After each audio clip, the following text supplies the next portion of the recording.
বিসমিল্লাহির রহমানির রহিম। আসসালামু আলাইকুম সম্মানিত ভিউয়ার্স, আজকে সুন্দরবনে আমাদের দ্বিতীয় দিনের সকালবেলা। আমরা এখন চা বিস্কিট খাচ্ছি সকালের নাস্তায়। আর এরকম মনোমুগ্ধকর একটি পরিবেশে চলন্ত ট্রলারের উপরে দুই পাশে সবুজের সমারোহ, মাঝখানে আমরা পানির উপর দিয়ে যাচ্ছি আর সকালের হালকা নাস্তায় চা এবং বিস্কিট খাচ্ছি। এটা অসাধারণ একটা মুহূর্ত আপনাদের সাথে শেয়ার করলাম।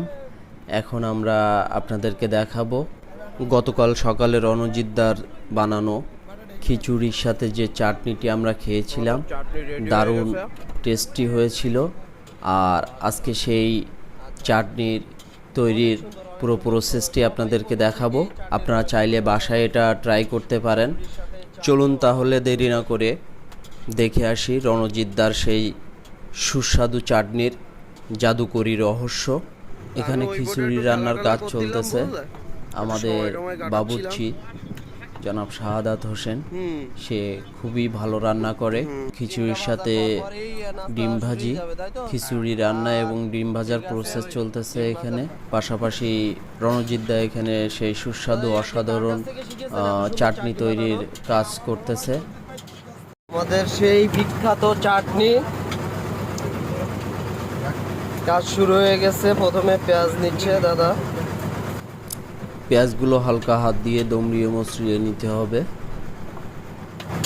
দাদা, এই আপনি কার কাছ থেকে শিখেছেন এত সুন্দর চাটনি বানানো? আমার বড় ভাই তঞ্জিত ভাই কাছ থেকে শেখা।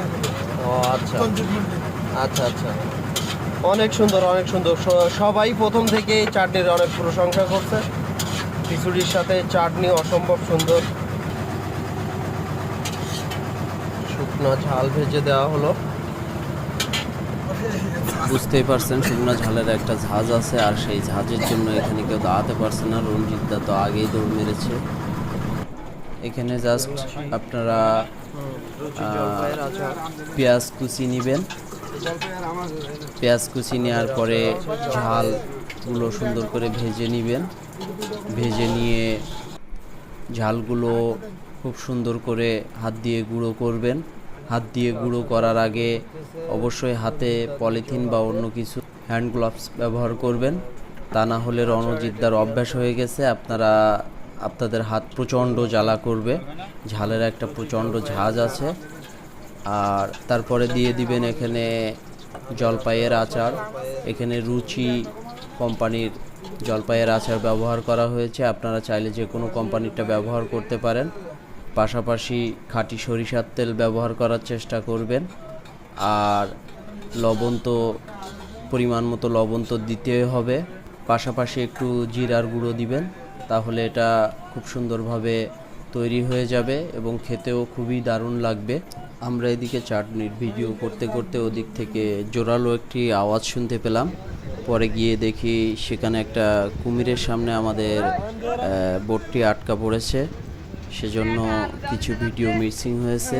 পরবর্তী ভিডিওতে ইনশাল্লাহ কুমিরের সামনে আটকা পড়ে আমাদের ভয়াবহ অবস্থার চিত্র তুলে ধরবো ইনশাল্লাহ। যাই হোক, এদিকে আমাদের খিচুড়ি রান্না কমপ্লিট এবং চাটনিও রেডি হয়ে গেছে। তাহলে পরে কি দেওয়া হলো দাদা? পরে জিরার গুঁড়ো দেওয়া হয়েছে। আমার জন্য দিয়েছেন একটা টেস্ট করার জন্য। অসম্ভব সুন্দর টেস্ট, সত্যি অসাধারণ। সম্মানিত ভিউয়ার্স, আজকের ভিডিও এই পর্যন্তই। ভিডিওটি ভালো লাগলে অবশ্যই লাইক, কমেন্ট, শেয়ার করবেন এবং চ্যানেলটি সাবস্ক্রাইব করবেন। ধন্যবাদ সবাইকে। আসসালামু আলাইকুম।